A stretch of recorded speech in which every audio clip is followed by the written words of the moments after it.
The writings of John Zephaniah Holwell, who described the conditions of peasants and common people in Bengal during Maratha raids in the 1740s. The raids resulted in ruin and devastation, with inhabitants fleeing and villages deserted.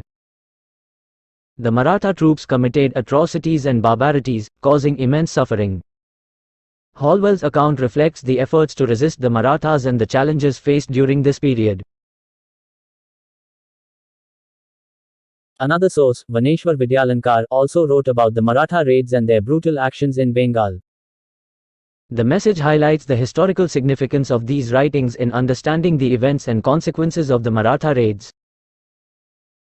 Holwell, 1765, describes the conditions of the peasantry and common folk in Bengal during the course of the Maratha raids, during the reign of Nawab Aliwardi Khan in 1742.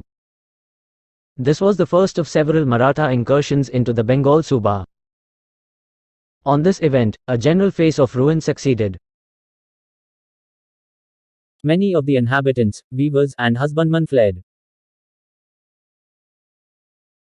The villages were in a great degree deserted, the lands untilled, and the wretched fugitives who had escaped with nothing but their wives and children, and whatever they could carry in their hands, thought there was no safety for them until they arrived on the eastern shore. To this end, they planted small parties of observation about the skirts of his army to report his motions, and appointing Nagaur, the capital of Being, for their general rendezvous, they divided their army and carried fire and sword in all their different routes. They detached a strong body to Buxibs Bandar, which they attacked, took, and plundered. Perpetrating everywhere the most execrable cruelties that revenge and inhumanity could dictate, cutting off the ears, noses, and hands of any of the inhabitants whom they suspected of concealing their wealth or valuable movables, sometimes carrying their barbarity so far as cutting off the breasts of women on the same pretense, neither sex nor age proving any security against these enraged barbarians. During these horrid scenes of desolation, the usurper left no stratagems untried to bring the enemy to a battle, but all his endeavors proved ineffectual. He was in continual chase of them from the beginning of December 1742 to the end of February 1742-3, and at length, with astonishing bravery and perseverance, obliged them to repair to their general rendezvous and to retire out of the provinces over the Biabo. The court Pandit of the Maharaja of Burdwan, Vaneshwar Vidyalankar, wrote in 1744 about the Maratha raids into Bengal territory in 1742. His description of the raids paints a picture similar to that of Holwell's description, 1765. Another contemporary, Vaneshwar Vidyalankar, the court Pandit of the Maharaja of Burdwan, wrote in November 1744, Shahu Raja's troops are niggard of pity, slayers of pregnant women and infants, of Brahmins and the poor, fierce of spirit, expert in robbing the property of everyone and in committing every sinful act.